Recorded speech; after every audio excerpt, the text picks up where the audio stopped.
নবী করিম সাল্লাল্লাহু আলাইহি ওয়াসাল্লাম একটা হাদিসের মধ্যে বলেছেন যে আমি পুরুষদের জন্য নারীর চাইতে বড় কোনো ফিতনা রেখে যাইনি। আমি পুরুষদের জন্য মহিলাদের চাইতে বড় কোনো ফিতনা রেখে গেলাম না পৃথিবী থেকে। তিনি এটাও বলেছেন একটা হাদিসের মধ্যে যে বনু ইসরাইল যারা ছিল তাদের সমাজের মধ্যে প্রথম ফিতনা নারীদের মাধ্যমেই সৃষ্টি হয়েছিল। তো আমরা একটু নারীদের ইতিহাসটা দেখি এবং কোরআন থেকে আপনাকে কিছু দিক নির্দেশনা দেওয়ার চেষ্টা করছি ইনশাআল্লাহ। সর্বপ্রথম আল্লাহ পাক যে আদম সন্তানকে সৃষ্টি করেছেন তিনি নারী ছিলেন না, তিনি পুরুষ ছিলেন। আল্লাহ রাব্বুল আলামিন সর্বপ্রথম সৃষ্টি করেছেন আদম আলাইহিস সালামকে, এবং আদম আলাইহিস সালাম থেকে আল্লাহ পাক হাওয়া আলাইহাস সালামকে সৃষ্টি করেছেন। তাহলে বুঝতে পারছি আমরা যে নারী পুরুষের একটা অংশ। একটা বর্ণনায় পাওয়া যায় যে আদম আলাইহিস সালামের বুকের বা পাঁজরের হাড় থেকে হাওয়া আলাইহাস সালামকে সৃষ্টি করা হয়েছে। বর্ণনাটা কতটুকু সহিহ কতটুকু জয়ীফ এটা আমাদের আলোচ্য বিষয় নয়। বিষয়টা হচ্ছে যে মহিলাদেরকে আল্লাহ পাক পুরুষের মধ্য থেকে সৃষ্টি করেছেন। এর উদ্দেশ্য হচ্ছে পুরুষের পথ চলার এই যে সংগ্রাম, এখানে নারীরা সহযোদ্ধা হিসাবে কাজ করবে। নবী সাল্লাল্লাহু আলাইহি ওয়াসাল্লাম এটাও বলেছেন একটা হাদিসে যে তাদেরকে বক্র হাড় দিয়ে তৈরি করা হয়েছে, বাঁকা হাড় দিয়ে। তো এই হাড়টাকে তুমি যদি জোর করতে চাও তাহলে ভেঙে যাবে, জোর করে সোজা করতে চাইলে ভেঙে যাবে, আর ওই অবস্থায় ছেড়ে দিলে হাড় বাঁকাই থেকে যাবে। উত্তম নসিহতের মধ্য দিয়ে, সবরের মধ্য দিয়ে নারীদের সাথে আচরণ করতে বলা হয়েছে, কিন্তু কাজটা অনেক কঠিন। হাওয়া আলাইহিস সালাম আদম আলাইহিস সালামের সহধর্মিণী ছিলেন। আমরা তাদের গল্প থেকে জানতে পারি তারা উভয়ই জান্নাতের সেই নিষিদ্ধ গাছের কাছে চলে গিয়েছিলেন, এবং আল্লাহ রাব্বুল আলামিন তাদেরকে জান্নাত থেকে বহিষ্কার করে পৃথিবীতে নামিয়ে দেন। যদিও তাদের তওবা কবুল করেছেন, কিন্তু পৃথিবীতে একটা নির্দিষ্ট সময় তাদেরকে থাকতে হবে। পৃথিবীতে নামিয়ে দিয়ে আল্লাহ পাক যে দিক নির্দেশনা দিয়েছিলেন সেটা হলো যে তোমরা পৃথিবীতে নেমে যাও। ফাইম্মা ইয়াতিয়ান্নাকুম মিন্নি হুদান, পৃথিবীতে তোমাদের কাছে আমার পক্ষ থেকে হেদায়েত আসবে। ফামান তাবিআ হুদায়া ফালা খাউফুন আলাইহিম ওয়ালা হুম ইয়াহজানুন, যারা আমার হেদায়েত মেনে চলবে, আমার পথনির্দেশ মেনে চলবে, আমার কিতাব রাসূল এসব মেনে চলবে, তাদের কোনো ভয় নেই, কোনো দুশ্চিন্তাও নেই। যে জান্নাত থেকে গিয়েছো সেই জান্নাতে ফিরে আসবে ইনশাআল্লাহ তাআলা। শর্তটা কি? আল্লাহ পাক বলেছেন যুগে যুগে আমি তোমাদের কাছে হেদায়েত পাঠাবো, যারা এই হেদায়েত মেনে চলবে তাদের কোনো ভয় নেই, কোনো দুশ্চিন্তা নেই। এর পরিপ্রেক্ষিতে আল্লাহ পাক প্রত্যেক যুগে যুগে আল্লাহর পক্ষ থেকে হেদায়েত পাঠিয়েছেন, আসমানি কিতাব পাঠিয়েছেন, নবী রাসূল পাঠিয়েছেন, এবং আমাদেরকে পরীক্ষা করার জন্য আল্লাহ পাক একটা সময় দিয়েছেন 50, 60, 70, 80 বা 100 বছর। এই সময়টুকুর মধ্যে আমরা নারী পুরুষ উভয়েই যদি আল্লাহর হেদায়েত মেনে চলি, আল্লাহর আসমানি কিতাব মেনে চলি, তার নবীর আদর্শ মেনে চলি, ইনশাআল্লাহ তাআলা যেই জান্নাত থেকে এসেছি সেখানে ফিরে যাব ইনশাআল্লাহ। এটা শুধু পুরুষদের জন্য পথনির্দেশ নয়, মহিলাদের জন্যও। তার মানে মহিলাদেরকেও কোরআন এবং সুন্নাহ মেনে চলতে হবে, কারণ কিয়ামত পর্যন্ত কোরআন এবং সুন্নাহর বাইরে শরীয়তের অন্য কোনো উৎস নেই। সত্য মিথ্যা, হক বাতিল, ন্যায় অন্যায়ের অন্য কোনো মানদণ্ড নেই। কিভাবে মানবেন কোরআন এবং সুন্নাহ? এক বাক্যে উত্তর হচ্ছে আল কোরআনের 6টা হক আছে, আপনাকে আদায় করতে হবে। বক্তব্যের সব অংশ ভুলে গেলেও এই অংশটুকু মনে রাখার চেষ্টা করবেন। আল কোরআনের 6টা অধিকার আছে যেটা আপনাকে আদায় করতে হবে, আপনি পুরুষ হন বা নারী হন। কিভাবে আদায় করবেন এই চিন্তা ফিকির আপনাকেই করতে হবে। প্রথম হক হচ্ছে আপনাকে কোরআন তেলাওয়াত করা শিখতে হবে। আল কোরআন বিশুদ্ধ করে তেলাওয়াত করা অবশ্যই নিজের উপর ওয়াজিব করে নিতে হবে এবং নিয়মিত কমপক্ষে এক পারা করে পড়ার চেষ্টা করবেন। আরও চেষ্টা করবেন কোরআনের কিছু কিছু অংশ মুখস্থ করার জন্যে, যেমন সূরা বাকারার প্রথমের দিকের আয়াতগুলো, আয়াতুল কুরসি, সূরা বাকারার শেষের আয়াতগুলো, সূরা আলী ইমরানের কিছু আয়াত, সূরা মুলক, সূরা ইয়াসিন, সূরা কাহফের প্রথম 10 আয়াত, শেষ 10 আয়াত, সূরা ওয়াকিয়া, সূরা আর রহমান, সূরা ফালাক, নাস, ইখলাস, কাফিরুন বা সূরাতুল লাহাব, নাসর, ইখলাস, মাউন, ফিল, দোহা, এই যে সূরাগুলো আছে যেগুলো সহজে মুখস্থ করা যায়, এরকম কিছু অংশ অবশ্যই মুখস্থ করার চেষ্টা করতে হবে প্রত্যেকের উপরেই। কারণ যে হৃদয়ে বা কলিজার ভিতরে কোরআন থাকে না, এটা একটা শূন্য ঘরের মতো, যে ঘরের মধ্যে কোনো ফার্নিচার নাই, কোনো পিলার নাই, কিছুই নাই, পূজার ঘর। একটা শূন্য ঘরে থাকতে কি আপনার ভালো লাগে? কখনো লাগে না। তো কোরআন মুখস্থ করার চেষ্টা করবেন, এটা আমার নাসিহাত। এটাও কোরআনের একটা হক। আপনি যতটুকু মুখস্থ করবেন, কিয়ামতের মাঠে আল্লাহ পাক আপনাকে বলবেন অতটুকু তেলাওয়াত করতে থাকো এবং জান্নাতে তোমার স্তরে উত্তীর্ণ হতে থাকো। তুমি যেখানে তোমার তেলাওয়াত শেষ করবে সেখানে জান্নাতে তোমাকে রাখা হবে। তো আপনি যদি 1000 আয়াত তেলাওয়াত মুখস্থ করতে পারেন, আশা করা যায় জান্নাতে আপনার বাড়িটা হবে 1000 তলা। নিঃসন্দেহে এটা একটা বিশাল প্রাপ্তি, তাই না? তো কোরআন তিলাওয়াতের সাথে সাথে নিয়মিত এক পারা করে পড়বেন, চেষ্টা করবেন এবং কোরআনের কিছু অংশ অবশ্যই মুখস্থ করার চেষ্টা করবেন। এর জন্য যদি সারাটা জীবন বিলিয়ে দেয়া লাগে, একটু মাদ্রাসায় যেতে হয়, টিচার বাসায় নিয়ে আসতে হয়, বা ব্যাচ আকারে পড়তে হয়, বা মহিলা শিক্ষিকার কাছে যেতে হয়, আপনারা যাবেন। কারণ দুনিয়া থেকে সবাইকে চলে যেতে হবে। আর যখন আমরা চলে যাব, দুনিয়ার এই ভোগ বিলাস, চাকচিক্য, বাড়ি গাড়ি, টাকা কড়ি, স্বামী সন্তান কেউ আমাদের সাথে যাবে না। শুধু আল্লাহ আপনার সাথে ছিলেন, আছেন, থাকবেন। তার নবীর আদর্শ ছিল, আছে, থাকবে। তার কিতাব ছিল, আছে, থাকবে। আমলে সালেহ থাকবে ইনশাআল্লাহ তাআলা। বিচক্ষণ সেই ব্যক্তি যে ব্যক্তি দুনিয়ার ফিতনায় না পড়ে পরকালের জন্য প্রস্তুতি গ্রহণ করেছে। যে ব্যক্তি চিন্তা করেছে যে আমাকে পরকালে যেতে হবে, আল্লাহর সামনে দাঁড়াতে হবে, আমার প্রতিদিন রাতের হিসেব আল্লাহর কাছে দিতে হবে, সেই ব্যক্তি প্রত্যেকটা কাজ পরকালের হিসেব করে করবে। দুনিয়ার সব কাজও সে পরকালের জন্যই করবে। আল্লাহ পাক মা বোনদেরকে পরকালমুখী চেতনা লালন করার তৌফিক দান করুন, আমিন। এরপরে কি করবেন? কোরআনের অর্থটা বোঝার চেষ্টা করবেন। আল কোরআনের অর্থটা বোঝার চেষ্টা করবেন। শুধুমাত্র তোতা পাখির মতো পড়বেন না, অর্থগুলো পড়বেন। তাফসির ইবনে কাসির, তাফসির মারিফুল কোরআন, জালালাইন বা অন্যান্য তাফসির যেগুলো আছে, এগুলো বাসায় কিনবেন। প্রত্যেক দিন 10টা-20টা করে আয়াত অর্থসহ পড়বেন। পারবেন না মা বোনরা? ইনশাআল্লাহ তাআলা আল্লাহ পাক তৌফিক দান করুন। এরপর কি করবেন? আল কোরআনের হকের মধ্যে আছে আদেশ মেনে চলবেন। কোরআনে যে আদেশগুলো আল্লাহ পাক করেছেন এগুলো মানার চেষ্টা করবেন। যেমন আল্লাহ পাক তাওহীদের উপর থাকতে বলেছেন, সুন্নতের উপর থাকতে বলেছেন, পর্দা করতে বলেছেন, নামাজ 5 ওয়াক্ত পড়তে বলেছেন, অর্থ সম্পদ থাকলে যাকাত দিতে বলেছেন, দান সাদাকা করতে বলেছেন, রমাদান মাসে রোজা রাখতে বলেছেন, সামর্থ্য হলে হজ উমরা করতে বলেছেন। এগুলো করবেন। যেগুলো কোরআনের আদেশ সেগুলো পালন করবেন। একই সাথে কোরআনের যে নিষেধগুলো আছে এগুলোকেও ছেড়ে দিবেন। শুধু আদেশগুলো মানবেন, নিষেধ বর্জন করবেন না, এমন আদর্শ লালন করবেন না। নিষেধগুলোও বর্জন করবেন।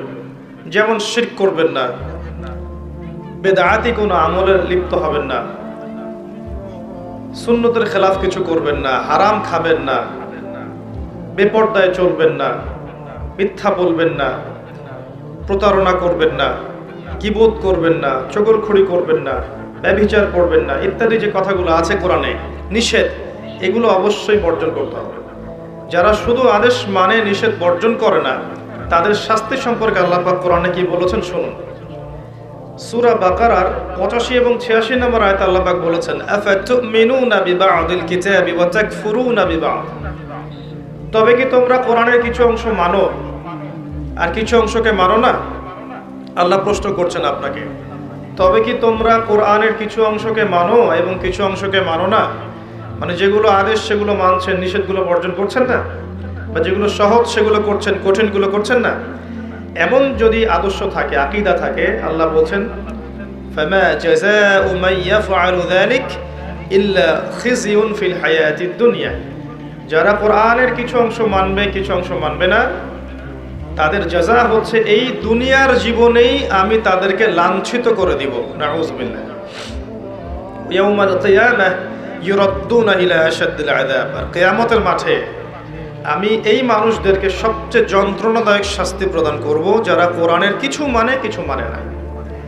ধরেন নামাজ পড়ে আবার সুদও খায়, আবার যাকাতও দেয়, এদিকে ঘুষও খায়।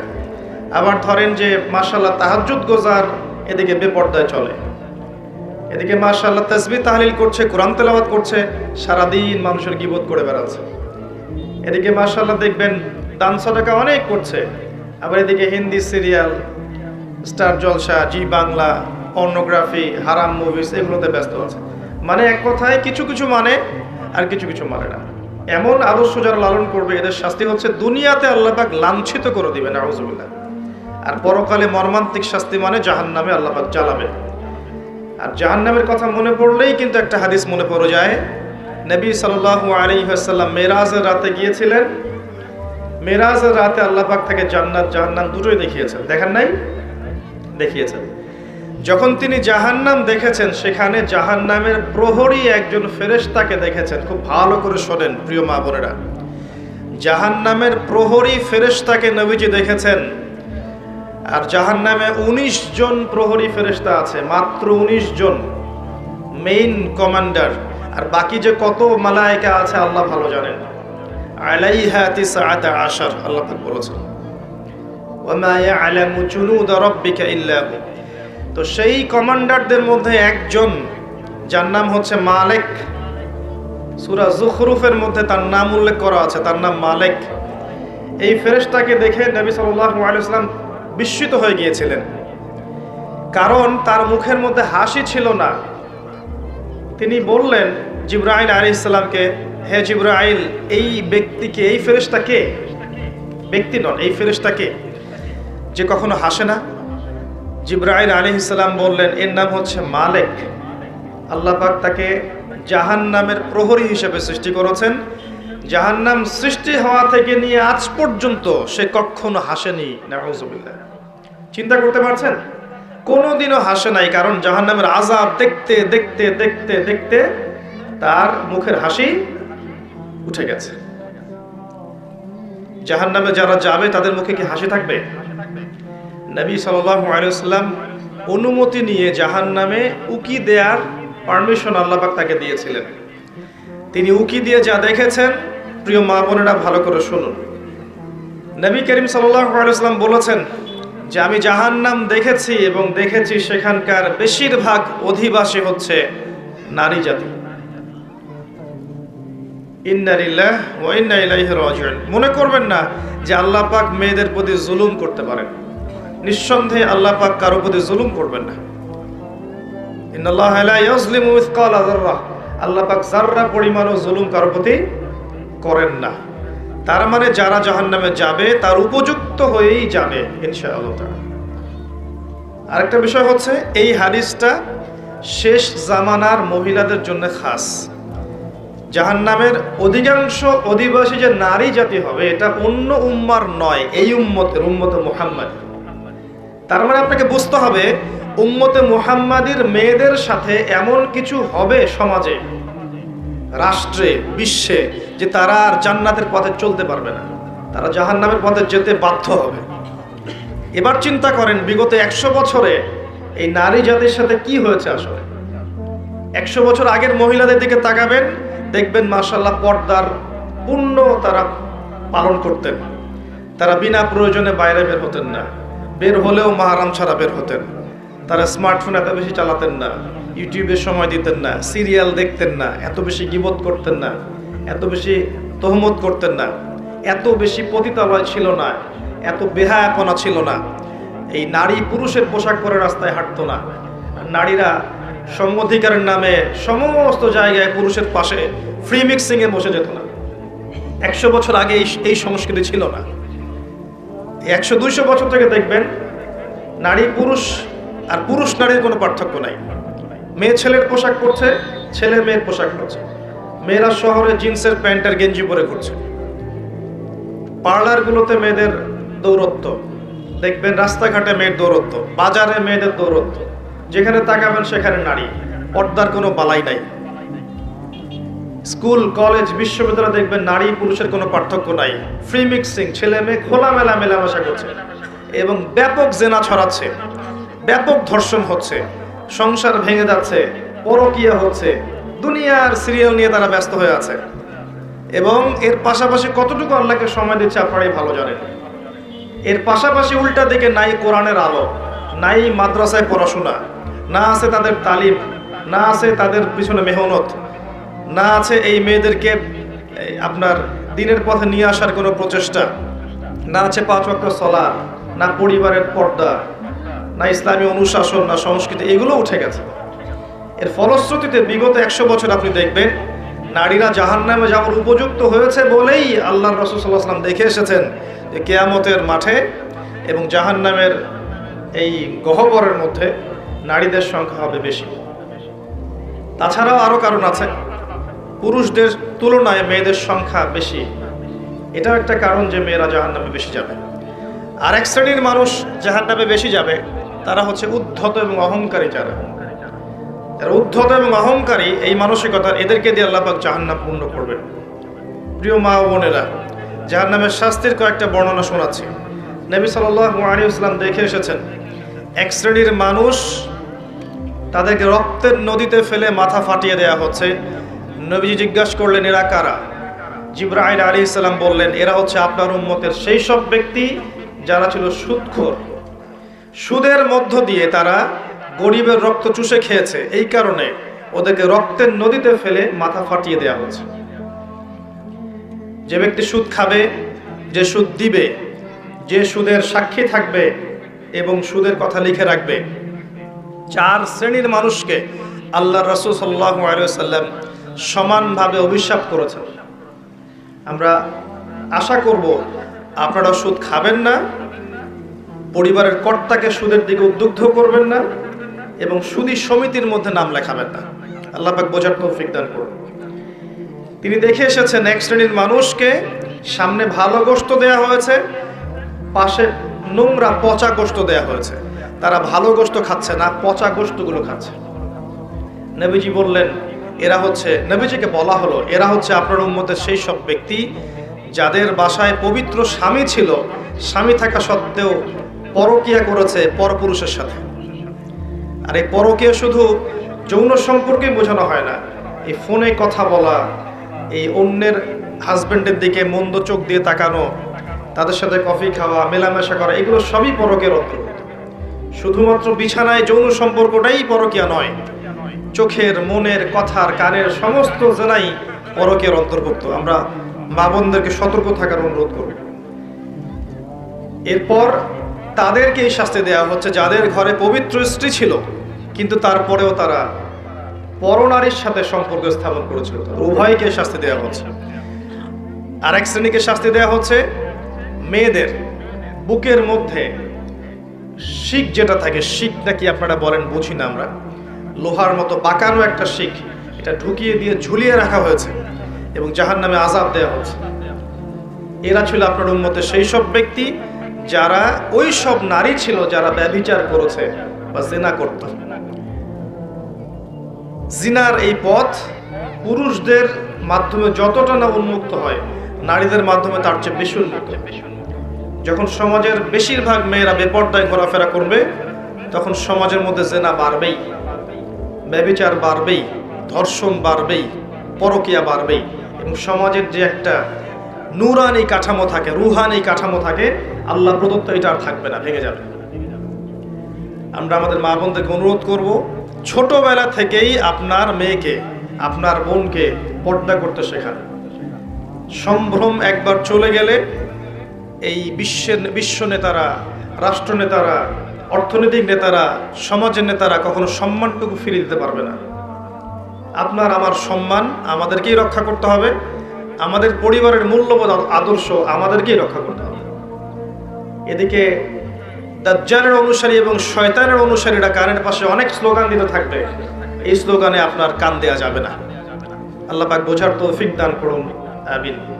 আর অনেক শাস্তি তিনি দেখে এসেছেন যে ব্যভিচারীদেরকে এমন চুলার মধ্যে রাখা হয়েছে যার নিচের দিকটা প্রশস্ত, সামনের দিকটা সরু, নিচ থেকে আগুন জ্বলছে, উপর থেকে দাউ দাউ করে, আর মানুষগুলো নগ্ন অবস্থায় উপর নিচ থেকে উপরে চলে আসছে। তিনি আরো অনেক শাস্তি দেখেছেন যে এতিমের মাল যারা ভক্ষণ করছে ওদের শাস্তি দেখেছেন যে তারা বড় বড় আগুনের এক একটা দলা এগুলো নিয়ে গিলছে, পেটের ভিতর চলে যাচ্ছে, পিছনের পথ দিয়ে বের হয়ে যাচ্ছে।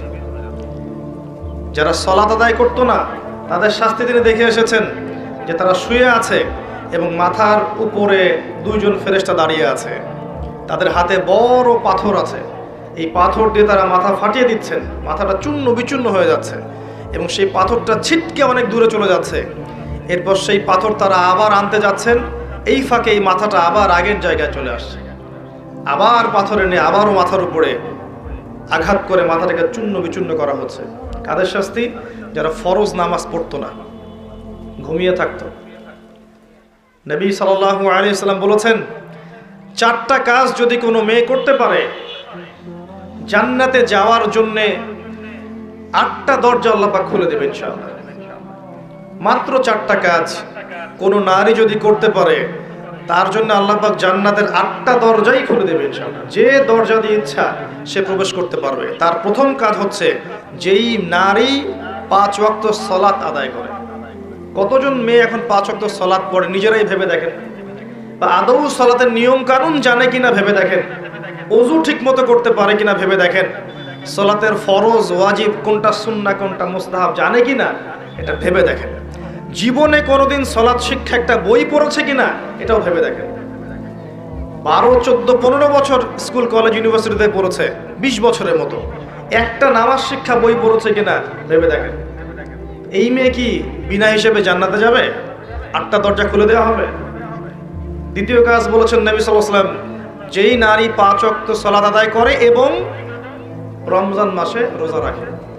রমজান মাস কি সেটাই তো জানে না এখন।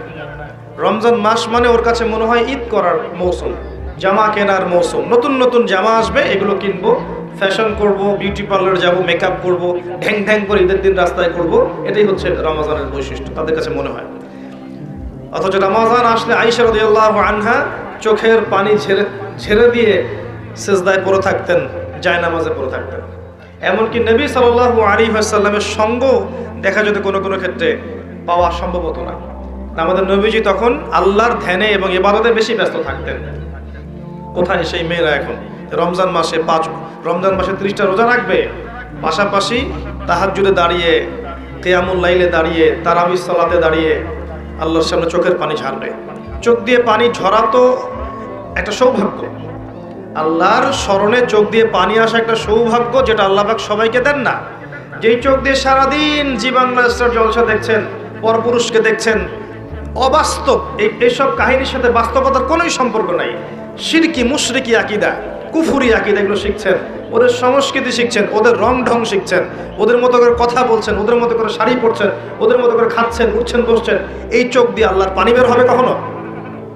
এই চোখ দিয়ে আল্লাহর পানি বের হওয়ার সৌভাগ্য হবে কখনো? কোশ্চিন কাল হবে না। আর যে আল্লাহর স্মরণে কাঁদতে পারে নাই তার চেয়ে হতভাগা কে আছে পৃথিবীতে? কেউ যদি আল্লাহর স্মরণে কাঁদে, আল্লাহ পাকও তাকে মনে মনে স্মরণ করেন এবং সেই চোখ জাহান্নামে যাবে না যেই চোখ আল্লাহর স্মরণে কেঁদেছে। রমাদান মাসের সওম, এই অবস্থা আমাদের নারী জাতির। তারপর দেখবেন তৃতীয় কাজ নবীজি বলেছিলেন, যারা লজ্জাস্থানের হেফাজত করতে পারবে, নামাজের সাথে রোজা, এরপর লজ্জাস্থানের হেফাজত করতে পারবে, তার মানে খাস পর্দা করতে পারবে। আমি শব্দটা বলেছি খাস পর্দা করতে পারবে, ডিজিটাল পর্দার কথা আমি বলিনি। ডিজিটাল বোরখা চলবে না। যেই বোরখা পরার পরেও শরীরের সমস্ত কাঠামো বোঝা যায়, কোন অঙ্গ কতটুকু উঁচু নিচু, এই বোরখা এখনই জ্বালিয়ে পুড়িয়ে দিতে হবে, এই বোরখা চলবে না। আপনাকে এমন বোরখা বানাতে হবে যেটা এত ঢিলে ঢালা যেটা পরার পর দূর থেকে পর্যন্ত না, কাছ থেকেও যেন আপনার শরীরের কোনো অঙ্গের কাঠামো বোঝা না যায়, এবং বাহির থেকে তো ভিতরের অঙ্গ দেখার প্রশ্নই ওঠে না। ডিজিটাল পর্দা বাদ দেন। তারপরে পর্দা বলতে শুধু এটাই নয়, কথার পর্দা আছে, চাহনির পর্দা আছে, হাঁটার পর্দা আছে, কথাবার্তার পর্দা আছে, চোখের পর্দা আছে, মনের পর্দা আছে। এই সমস্ত বিষয়গুলো না আসা পর্যন্ত পর্দা পরিপূর্ণ হয় না। যদি খাস পর্দা করে আপনার মেয়েটা কফি হাউসে বসে তার বয়ফ্রেন্ডের সাথে কফি খায়, এই পর্দার কি কোনো দাম আছে? এটা হচ্ছে ঘরের জানালা বন্ধ করে দরজা খুলে দেওয়ার মতো পাপ। এই বোকামি কেউ করবে? শুধুমাত্র পোশাকটাই পর্দা নয়, মনের পর্দা আছে, চলনে বলনে পর্দা আছে, কথায় পর্দা আছে, চোখের পর্দা আছে। শোনেন, সূরাতুল কাসাসের মধ্যে আল্লাহ রাব্বুল আলামিন মূসা আলাইহিস সালামের একটা গল্প উল্লেখ করেছেন, ঘটনা, যে মূসা আলাইহিস সালাম যখন শুআইব আলাইহিস সালামের কওমের মধ্যে গেলেন, সেখানে তিনি একা ছিলেন, কারণ তিনি মার্ডার কেসের আসামি হয়ে গেছেন। ফিরআউন তাকে ধাওয়া করছে, তার দলবল। তিনি চলে গেছেন মাদিয়ানে, সেখানে গিয়ে বসে আছেন। দেখছেন দুইজন মেয়ে পানি নিতে এসেছে, কিন্তু মেয়েদের যেহেতু শক্তি কম, অন্য মানুষরা তাদেরকে পানি নিতে বাধা দিচ্ছে। ওরা আগে আগে নিচ্ছে, মেয়েরা দাঁড়িয়ে আছে অসহায়ের মতো। মূসা আলাইহিস সালামের শক্তি ছিল, সাহস ছিল, এবং অত্যন্ত ব্যক্তিত্ব সম্পন্ন একজন মানুষ ছিলেন। তিনি গিয়ে নিজে ওই মেয়ের দুটোর যে বালতি পানির, এগুলো নিয়ে নিজে গিয়ে পানি নিয়ে মেয়েদেরকে দিলেন, উপকার করলেন। এবার এই মেয়ে দুটো বাসায় চলে গেল। এদিকে মূসা আলাইহিস সালাম একটা গাছের নিচে বসে আছে। বসে তিনি আল্লাহর কাছে দোয়া করছেন, রব্বি ইন্নী বিমা আনজালতা ইলাইয়া মিন খায়রিন ফাকির। আল্লাহ, তুমি আমার প্রতি যে নিয়ামত দিবে, এর জন্য আমি ফকির হয়ে বসে আছি। ফকির হয়ে বসে আছে, কারণ তার তখন বাড়ি নাই, থাকার জায়গা নাই, খাওয়ার কোনো ব্যবস্থা নাই। তিনি তো পালিয়ে এসেছেন মিশর থেকে। তখন ওই দুই মেয়ের একজন মেয়ে হেঁটে হেঁটে আসলো। আল্লাহ রাব্বুল আলামিন ওই মেয়েটার হেঁটে হেঁটে আসার যে স্টাইল, সেটাও কোরআনের মধ্যে বলেছেন। এত সূক্ষ্ম কোরআন আমরা বুঝি না। তিনি বলেছেন আল্লাহ পাক যে মেয়েটা লাজুক ভঙ্গিতে হেঁটে মূসার কাছে আসলো। কি ভঙ্গিতে? লাজুক ভঙ্গিতে হেঁটে মূসার কাছে আসলো। এসে বলল, আমার বাবা আপনাকে বাসায় ডেকেছেন। তার বাবার নাম শুআইব আলাইহিস সালাম। এই যে মেয়েটা লাজুক ভঙ্গিতে হেঁটে এসেছে, এই কথাটা কোরআনে আছে। তার মানে মেয়েদের হাঁটার মধ্যেও একটা আদর্শ আল্লাহ দিয়েছেন। এখনকার এই জেনারেশনের হাঁটা কি লাজুক ভঙ্গিতে? এদের হাঁটা দেখলে শত শত না লক্ষ লক্ষ যুবক জেনায় লিপ্ত হয়ে যাচ্ছে হাঁটা দেখেই। এই হাঁটা, চলাফেরা, পোশাক আশাক, এই ফ্রি মিক্সিং, বন্ধু বান্ধবী এই সংস্কৃতি, এই যে চাচাতো ভাই কাজিন এই সংস্কৃতি, চাচাতো ভাই চাচাতো বোন, খালাতো ভাই খালাতো বোন, এই ফ্রি মিক্সিং সংস্কৃতি। তারপর ইউনিভার্সিটিতে যাবে, নোট এক্সচেঞ্জ করা, কফি খাওয়া, তারপরে জেনা করা, বিছানায় যাওয়া, ব্রেকআপ হয়ে যাওয়া, এই সংস্কৃতি। চাকরি ক্ষেত্রে যাবে, সেখানে দেখবেন আপনার পাশে বসে আছে একজন নারী, মাশাআল্লাহ ফর্মাল ড্রেসে। আপনি ইমান রক্ষা করতে পারবেন? আপনি যাবেন, ব্যাংকে যাবেন, পলিটিক্যাল সেক্টরে যাবেন, গার্মেন্টস সেক্টরে যাবেন, আপনি কমার্শিয়াল সেক্টরে যাবেন, মার্কেটে যাবেন, যেখানেই যাবেন দেখবেন একদম ছয়লাভ, ছেলে মেয়ের ফ্রি মিক্সিংয়ের ছয়লাভ। আর কোথায় সেই আয়াত? ওই মেয়েটা লাজুক ভঙ্গিতে হেঁটে আসলো। সুবহানাল্লাহ। কোথায় কোরআন আর কোথায় বাস্তবতা? কোথায় কোরআন, কোথায় বাস্তবতা? দেখছেন, ওই মেয়েটার সাথে আল্লাহ রাব্বুল আলামিন এই মূসা আলাইহিস সালামের বিয়ে দিলেন। পরে তিনি তাকে বিয়ে করেছেন এবং 8 বছর শুআইব আলাইহিস সালামের ফার্মে চাকরি করেছেন মূসা আলাইহিস সালাম। তার মানে একজন ব্যক্তিত্ব সম্পন্ন পুরুষ একজন ব্যক্তিত্ব সম্পন্ন মেয়েও পায়। আর যে নারীর কোনো ব্যক্তিত্বই নাই, ওই নারীকে কোনো ব্যক্তিত্ব সম্পন্ন পুরুষ গ্রহণ করবে? করবে না। তো এইরকম বেপর্দা এবং বেহায়াপনায় যে নারীরা আছে, এরা কখনো ইমানদার, প্রকৃত ইমানদার, মুত্তাকি, পরহেজগার স্বামী খুঁজে পাবে না। আর যখন আপনি পাবেন না এমন স্বামী, তখন আপনার জীবনটা হবে জাহান্নাম। দেখবেন আপনি যেমন মানসিকতার, স্বামীও দেখবেন মাশাআল্লাহ আপনাকে রেখে বাইরে 3টা 4টা 5টা প্রেম করে বেড়াচ্ছে। আর কিফাউন কিরাম, আল্লাহ পাক যেটা বলেছেন, মানে ইকুয়ালি ডিলড হবে। আপনি যেমন হবেন আপনার স্বামী তেমনই হবে। আপনি যেমন হবেন আপনার স্ত্রীও তেমনই হবে। বিয়ের সময়, বিয়ের পরে চেঞ্জ হতে পারে। হয়তো দুইজন হেদায়েতের উপর ছিল, বিয়ের পরে একজন পথভ্রষ্ট হয়ে গেছে, হতে পারে। বা দুইজন পথভ্রষ্ট ছিল, বিয়ের পরে হেদায়েতের উপর আসছে, হতে পারে। কিন্তু একজন ব্যভিচারী পুরুষ ব্যভিচারী নারীর জন্য, আর মুত্তাকি পুরুষ মুত্তাকি নারীর জন্য। এটাই হচ্ছে আল্লাহ পাকের হিসাব। তো আমি জাহান্নাম বলতে গিয়ে এত দূর পর্যন্ত এসেছি। নবী সাল্লাল্লাহু আলাইহি ওয়াসাল্লাম যেটা বলেছেন, জাহান্নাম মানেই নারী আর নারী। তার মানে শেষ জামানার মেয়েদের সাথে এমন কিছু হবে যার ফলশ্রুতিতে আপনারা আর জান্নাতের পথে চলতে পারবেন না। আমি বলে দিচ্ছি এটা কি হয়েছে। শেষ জামানায় মেয়েদের সাথে ফেমিনিস্ট রেভলিউশন নামে একটা বিপ্লব হয়েছে, যে মেয়ে ছেলের কোনো পার্থক্য নাই, সবাই সমান, আপনি আর পর্দার বালাই নাই, আপনি পুরুষের সাথে কাঁধে কাঁধ মিলে যেখানে ইচ্ছা সেখানে করবেন। এই যে ফেমিনিস্ট রেভলিউশন, এর ফলশ্রুতিতে আপনি আপনার তাওহীদ হারিয়েছেন, সুন্নত হারিয়েছেন, নবীর আদর্শ হারিয়েছেন, পর্দা হারিয়েছেন, সম্মান হারিয়েছেন, ইজ্জত হারিয়েছেন, আল্লাহর ওই নুরানি খাতা থেকে নাম কাটা পড়ে গেছে। তওবা করে যদি ফিরে আসতে পারেন, এখনো যদি তাওহীদে আসতে পারেন, সুন্নতে আসতে পারেন, খাস পর্দায় আসতে পারেন, 5 ওয়াক্ত সালাত আদায় করতে পারেন, যাকাত দিতে পারেন, রমজানের সওম রাখতে পারেন, সুন্দর করে আল্লাহর আদেশ নিষেধ মেনে চলতে পারেন, এবং এই যে 4টা কাজ, সালাত, সওম, পর্দা এবং স্বামীর আনুগত্য, এই 4টা কাজ করতে পারেন, ইনশাআল্লাহ তাআলা আজও সম্ভব আপনার সমস্ত গুনাহকে নেকিতে পরিবর্তন করা, এবং পরকালে কিয়ামতের মাঠে আপনার জন্যে জান্নাতের 8টা দরজা খুলে যাওয়া। এটা এখনো সম্ভব। সিদ্ধান্ত আপনি নেবেন, আপনি দাজ্জাল এবং শয়তানের পথে চলবেন নাকি আল্লাহ এবং তার রাসূলের পথে চলবেন। আপনি শয়তানের পথে চললে দুনিয়ার সব পেতে পারেন, দুনিয়ার চাকচিক্য, বাড়ি গাড়ি, টাকা কড়ি, সুখ ভোগ বিলাস সব পেতে পারেন, কিন্তু ওয়াল্লাহি আল্লাহর কসম করে বলছি, পরকালে কবরটা আপনার জন্য জাহান্নামের টুকরা হয়ে যাবে। নাউযুবিল্লাহ। 50, 60, 70, 80 বছরের সুখ চাচ্ছেন নাকি অনন্তকালের জীবনের জান্নাত চাচ্ছেন, এই সিদ্ধান্ত মা বোনরা আপনাকে নিতে হবে। যদি আপনি সিদ্ধান্ত নেন যে আমি আল্লাহকে চাই, রাসূলকে চাই, তারাই আমার আপন, আর কেউ আমার আপন নয়, আমাকে আল্লাহর কাছে একা ফিরে যেতে হবে, স্বামী সন্তান বাড়ি গাড়ি ব্যাংক ব্যালেন্স জমি জমা সব ছেড়ে, তাহলে বুদ্ধিমানের কাজ হবে নিজেকে আল্লাহর জন্য ওয়াকফ করে দেন, সুপর্দ করে দেন। জীবন চলে গেলেও আল্লাহ পাকের একটা হুকুম আহকামের বাইরে যায় না। দুনিয়ার সব সম্পদের লোভ দিলেও নিজের পর্দা কখনো ছেড়ে দিয়েন না, নিজের ইজ্জত সম্মানকে বিকিয়ে দিয়েন না, যদি আপনাকে সারা দুনিয়ার প্রলোভনও দেয়া হয়। আল্লাহ বোঝার তৌফিক দান করুন মা বোনদেরকে, আমিন। আমি সামনে যাচ্ছি। 4র্থ কাজ হচ্ছে স্বামীর আনুগত্যের কথা নবীজি বলেছেন। 4টা কাজের 1 নাম্বার ছিল সালাত, 5 ওয়াক্ত, 2 নাম্বার সওম রমজান মাস, 3 নাম্বার পর্দা, এবং 4 নাম্বার ছিল স্বামীর আনুগত্য। আনুগত্য কথাটা শুনলেই গা জ্বালা করে অনেকের, এখন যে আনুগত্য আমার কি জিনিস। এখনকার যারা ফ্যামিলিস্ট রেভলিউশনের ধোকায় পড়েছে, যেই মাদ্রাসার মেয়েরাও ফ্যামিলিস্ট রেভলিউশনের ধোকায় পড়েছে, এরও আনুগত্য শব্দ শুনলে গা জ্বালা পড়া করে, মনে করে যে আনুগত্য মানে হচ্ছে দাসত্ব। তারা মনে করে আমরা পুরুষের দাসত্ব কেন করব? হ্যাঁ, আমরা তো বেগম রোকেয়ার উত্তরসূরি, কি জন্য পুরুষের দাসত্ব করব?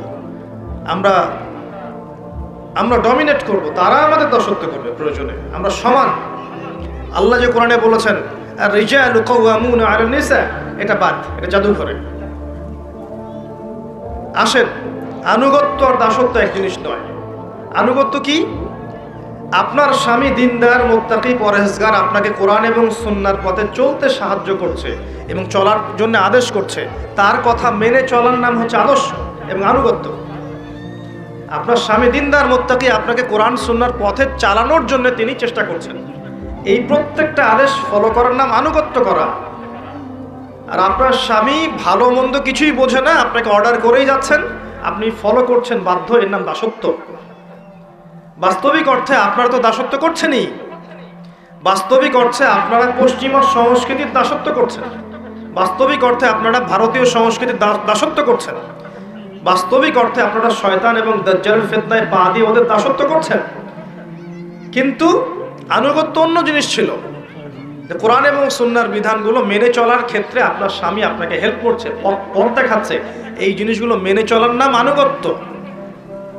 আনুগত্য ভালো কাজের ক্ষেত্রে হয়, খারাপ কাজে হয়? খারাপ কাজে তো আপনি দাসত্ব করছেন। আর কোনো কোনো ক্ষেত্রে দেখা যায় যে ভালো মন্দ স্বামী এমনভাবে বোঝে হয়তো স্ত্রী অতটা বুঝে না, সেই ক্ষেত্রে তার পরামর্শটা মেনে নেওয়ার নাম আনুগত্য করা। কোনো কোনো ক্ষেত্রে সমাজে এবং সংসারে, স্পেশালি পরিবারে এবং সংসারে শান্তি শৃঙ্খলা বজায় রাখার জন্যে চুপ থাকার অভ্যাস করতে হয়, নীরব থাকার অভ্যাস করতে হয়, মেনে নেয়ার মানসিকতা তৈরি করতে হয়, যাতে করে সংসারটা ঠিক থাকে, পরিবারটা ঠিক থাকে, পরিবারের পরিবেশটা সুশৃঙ্খল থাকে। এগুলো না আনুগত্য, বিচক্ষণতা। এর ফলশ্রুতিতে যে ফলাফলটা আসবে সেটা আপনিই ভোগ করবেন, পরিবার সুন্দর থাকবে। এখনকার পশ্চিমাদের ধোকায় পড়লে স্বামীকে আপনার শত্রু মনে হবে স্বামী আমার কাছে সম্মানের পাত্র নয়, বরং স্বামী আমার প্রতিদ্বন্দ্বী। ও পারলে আমি কেন পারবো না, এই চেতনা তৈরি করেছে না? ও করলে আমি কেন নয়, তারা করলে আমি কেন নয়। মানে স্বামী এবং স্ত্রী, নারী আর পুরুষকে ওরা একে অপরের প্রতিদ্বন্দ্বী বানিয়ে দিয়েছে। অর্থাৎ সমাজ, সংসার, পরিবার এগুলো টিকে থাকে একে অপরের সহযোগিতায়। প্রতিদ্বন্দ্বিতা হলে হবে? প্রতিদ্বন্দ্বিতা হলে কখনো টিকে থাকে না। শোনেন, নবী সাল্লাল্লাহু আলাইহি ওয়াসাল্লাম বলেছেন, আমি যদি আল্লাহর পরে কাউকে সেজদা করার আদেশ করতাম, তাহলে আমি মেয়েদেরকে বলতাম তারা যেন স্বামীদেরকে সেজদা করে। এই সম্মানটা আল্লাহ স্বামী দিয়েছেন। প্রিয় মা বোনেরা, 4টা কাজের কথা বলেছিলাম। তার প্রথমটা হচ্ছে, একজন নারী যদি 5 ওয়াক্ত সালাত জামায়াতের সাথে আদায় করতে পারে, জামায়াতের সাথে নয়, বাসায় 5 ওয়াক্ত সালাত টাইম টু টাইম ওয়াক্ত মোতাবেক আদায় করতে পারে, রমাদান মাসে সওম রাখতে পারে 1 মাস, নিজের লজ্জাস্থানের হেফাজত করতে পারে, অর্থাৎ পর্দা ঠিকমতো করতে পারে, এবং ভালো কাজে তার স্বামীর আনুগত্য করতে পারে, ইনশাআল্লাহ তাআলা এই মহিলা বা এই নারী যখন মারা যাবে, পরকালে আল্লাহ রাব্বুল আলামিন তাকে জান্নাতের 8টা দরজা খুলে দিবেন। যেই দরজা দিয়ে ইচ্ছা সে জান্নাতে প্রবেশ করতে পারবে। আমরা আশা করব আপনারা এই 4টা কাজ করার মানসিকতা নিয়ে আজকের মাহফিল থেকে বাসায় যাবেন। আজকের পর থেকে কোনোদিনও যেন নামাজ ছুটে না যায়, নামাজ কাজা না হয়, নামাজ থেকে আপনাকে কেউ গাফেল করতে না পারে। সমস্ত কাজ পড়ে আগে সালাত। আজকের পর থেকে কখনো যেন রমাদান মাসের সওম মিস না যায়। যেগুলো আল্লাহর নিয়মে ছুটে যাবে সেগুলো পরে কাজা করে নেবেন। আজকের পর থেকে যেন পর্দা না ছুটে যায়। হৃদয়, কথা, চোখ, শরীর, পোশাক সমস্ত ক্ষেত্রে যেন আপনার পর্দা বজায় থাকে। এবং সর্বশেষ যে বিষয়টা, স্বামীর আনুগত্য, এই বিষয়টা যেন আপনার মধ্যে থাকে। স্বামী আপনার মহব্বতের, স্বামী আপনার ভালোবাসার মানুষ, স্বামী আপনার প্রতিদ্বন্দ্বী নয়, আপনার সহযোগী। আপনার সমস্ত বিষয়ের গার্ডিয়ানশিপ এখন স্বামীর হাতে। স্বামী যে বিষয়গুলো পছন্দ করেন সেগুলোর মধ্যে ফোকাস করবেন, যেগুলো পছন্দ করেন না সেগুলো তার সামনে করবেন না। যে ভালো কাজগুলো স্বামী আপনাকে করতে বলবেন সেগুলো অবশ্যই করবেন। তবে আল্লাহ এবং তার রাসূলের বিরুদ্ধে যদি স্বামী কিছু করতে বলে, আপনি কখনোই স্বামীর আনুগত্য করবেন না, এই দাসত্ব করবেন না। তাই বলে তার সাথে ঝগড়া বাঁধাবেন না, পরিবারকে অস্থিতিশীল করবেন না। বুঝিয়ে স্বামীকে হেদায়েতের পথে আনার চেষ্টা করবেন। বেশি থেকে বেশি স্বামীর জন্য দোয়া করবেন। এই কথাগুলো মেনে চলার চেষ্টা করেন এবং আপনার সন্তান, ছেলে হোক আর মেয়ে হোক, আপনাদের ছোট ছোট ভাই বোন, সন্তান সন্ততি যারা আছে, এদের সবাইকে ছোট্টবেলা থেকে এই কোরআনের পথে নিয়ে আসেন, ইসলামের পথে নিয়ে আসেন। পর্দা শেখান, ইসলামিক নৈতিকতা শেখান, আস্তে আস্তে বড় করে তোলেন। দেখবেন ইনশাল্লাহ আপনি আমি একদিন থাকবো না, আমাদের এই প্রজন্ম ইনশাল্লাহ পরবর্তীতে থাকবে। এই প্রজন্মের হাতেই ইনশাল্লাহ দেখবেন আল্লাহ পাক ইসলামের বিজয়ের পতাকা তুলে দেবে ইনশাআল্লাহ তাআলা। আমি আর কয়েকটা কথা বলে আপনার জন্য শেষ করতে যাচ্ছি। এই অংশটুকু একটু মনোযোগ দিয়ে শুনুন, 5 থেকে 10 মিনিট। আল্লাহ রাব্বুল আলামিন কোরআনে এবং সুন্নায় আপনার জন্য প্রচুর হেদায়েত দিয়েছেন। আমি যদি আসলে আরো একটা দিন সময় পেতাম আপনাদের লেকচারের জন্য স্টাডি করার, আমি 1 থেকে 1.5 ঘন্টা শুধুমাত্র আপনাদের ব্যাপারে কোরআন এবং সুন্নায় যতগুলো আয়াত এবং হাদিস এসেছে সেগুলো আমি আপনার সামনে বলতে পারতাম। আমার সফরের ক্লান্তিজনিত কারণ এবং সময় সংকুলন না হওয়ার কারণে আমি সেই 1.5 ঘন্টার লেকচারটা এখন দিতে পারছি না।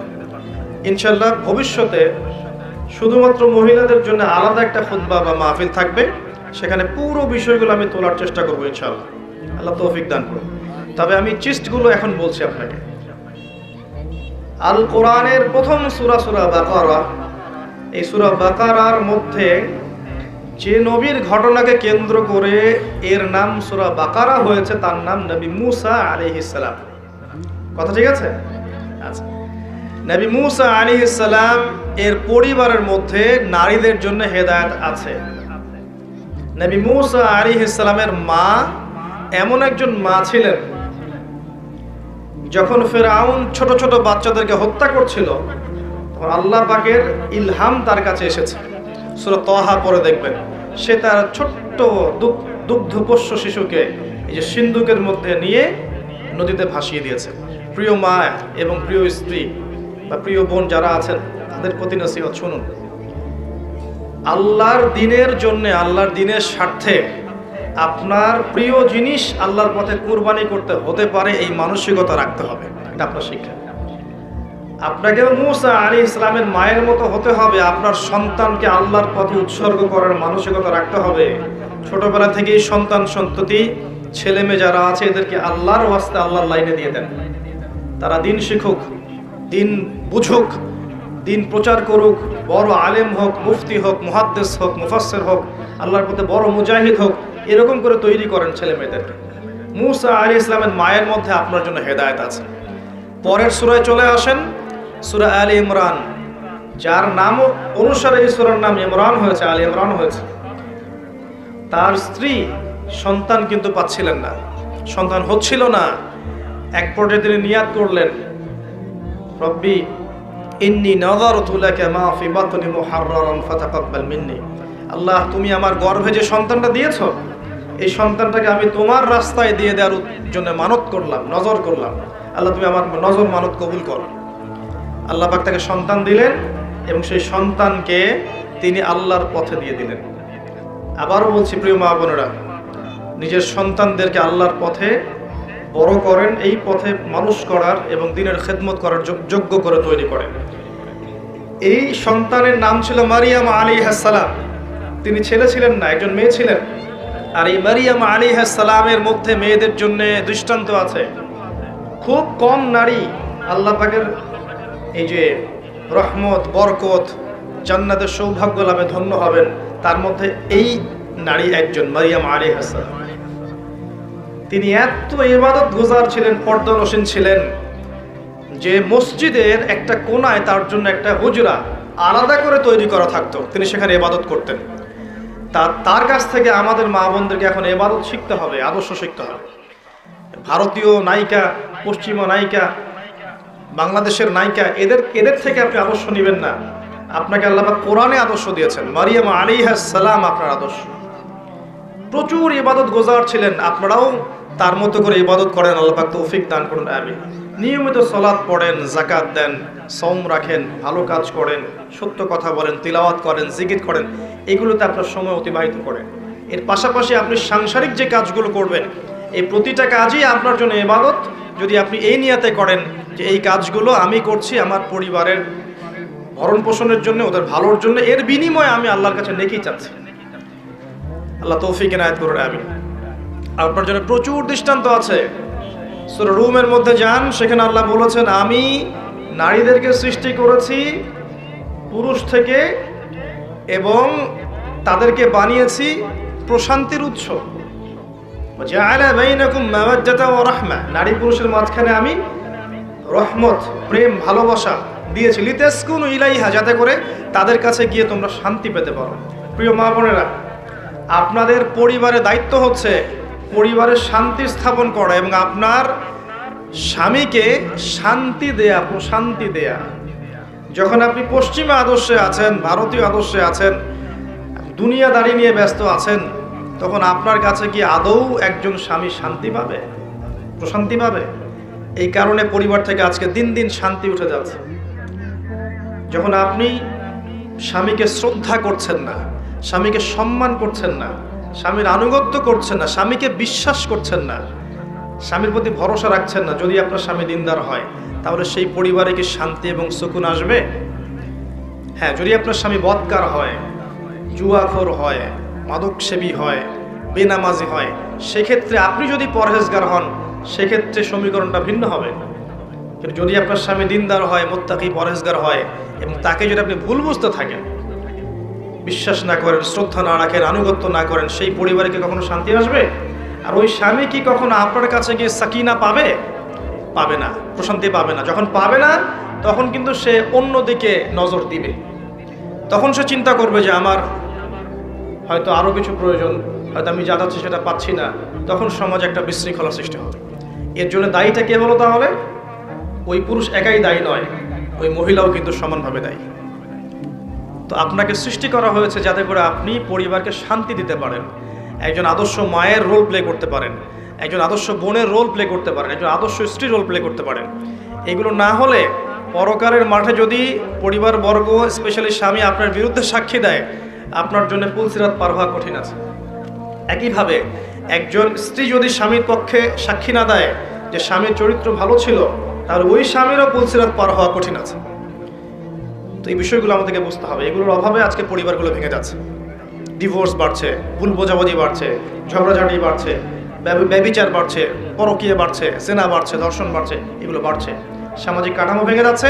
ছোট ছোট মেয়েরা এবং ছেলেরা যখন পরিবারে বড় হয়ে উঠছে, দেখছে যে পরিবারের কাঠামো ভালো না, স্বামী স্ত্রীর মতো সম্পর্ক ভালো না, পিতামাতার মতো সম্পর্ক ভালো না, ওরাও দেখবেন বিক্ষিপ্ত একটা মানসিকতা নিয়ে বড় হয়ে উঠবে। সমস্যাগুলো কিন্তু এই জায়গাগুলোতে। পরিবারে ইসলাম আনতে পারছি না আমরা। আপনার জন্য আরো অনেক দৃষ্টান্ত আছে কোরআনের মধ্যে এবং হাদিসের মধ্যে। আমি আজকে একটা বলে শেষ করছি, শোনেন। লূত আলাইহিস সালামের স্ত্রী একজন কাফের ছিলেন, নূহ আলাইহিস সালামের স্ত্রী একজন কাফের ছিলেন। এখানে শিক্ষা কি আপনার জন্য? আপনার ভিতরে যদি ঈমান না থাকে, আপনার বংশ, টাকা পয়সা, সৌন্দর্য, প্রতিপত্তি, ব্যাংক ব্যালেন্স কোনো কিছু আপনাকে বাঁচাতে পারবে না পরকালে জাহান্নাম থেকে। নবীর স্ত্রী হওয়া সত্ত্বেও আল্লাহ পাক সূরা তাহরিমের মধ্যে বলেছেন, নবীর স্ত্রী হওয়া সত্ত্বেও লূতের স্ত্রী এবং নূহের স্ত্রী তারা জাহান্নামে যাচ্ছে। নাউযুবিল্লাহ।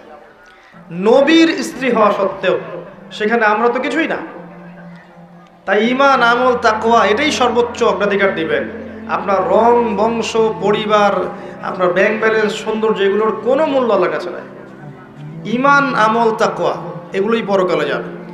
অনেক এক্সাম্পল আপনার জন্য কোরআন এবং হাদিসে আছে। ওই যে খাদিজা রাদিয়াল্লাহু আনহার কাছে যান, নবী সাল্লাল্লাহু আলাইহি ওয়াসাল্লাম যখন ওহীপ্রাপ্ত হয়ে এসেছেন, খাদিজা রাদিয়াল্লাহু আনহা তাকে সাপোর্ট দিয়েছেন। তিনি বলেছেন, লাকাদ খাশিতু আলা নাফসি, আমি আমার নিজের নফসের খুব ভয় পাচ্ছি। আর খাদিজা রাদিয়াল্লাহু আনহা তাকে অভয় দিচ্ছেন, আপনার কোনো ভয় নেই, আপনি একজন ভালো মানুষ, আপনি এতিমের দেখাশোনা করেন, বিধবার খোঁজ নেন, আপনি মিসকিনের পাশে দাঁড়ান, আপনি অসহায়ের সেবা করেন, আল্লাহ আপনার কোনো ক্ষতি করতে পারে না। এই যে একজন স্ত্রীর ভূমিকা দেখেন, একজন স্ত্রীর ভূমিকা হবে তার স্বামীকে আল্লাহর পথে চলতে সাহায্য করা, তাকে বুস্ট আপ করা পেছন থেকে।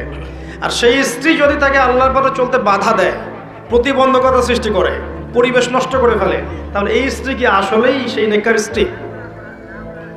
তো দাড়ি, আপনার বোরখা বা ডিগ্রি সার্টিফিকেট সব নয়, আপনার কাজটা মূল্যবান। কি করছেন আপনি সমাজে এবং কি করছেন আপনি পরিবারে?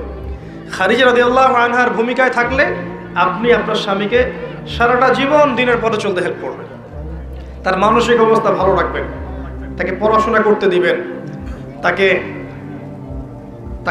সে সমস্যায় পড়লে, বিচলিত হলে, হতাশ হলে তাকে সাপোর্ট দিবেন, পিছন থেকে তাকে হেল্প করবেন। এটা আপনার ভূমিকা। আর এখানে যদি দেখা যায় স্বামী দুনিয়ার বিভিন্ন ফিতনা ফাসাদ ফেস করে বাসায় আসছে, আসার পরে আপনি উল্টা আরো 10টা পেইন তাকে দেওয়া শুরু করলেন, এই স্বামীকে ঠান্ডা মাথায় দিনের কাজ করতে পারবে? সম্ভব না। এগুলো বোঝা উচিত আমাদের মা বোনদেরকে।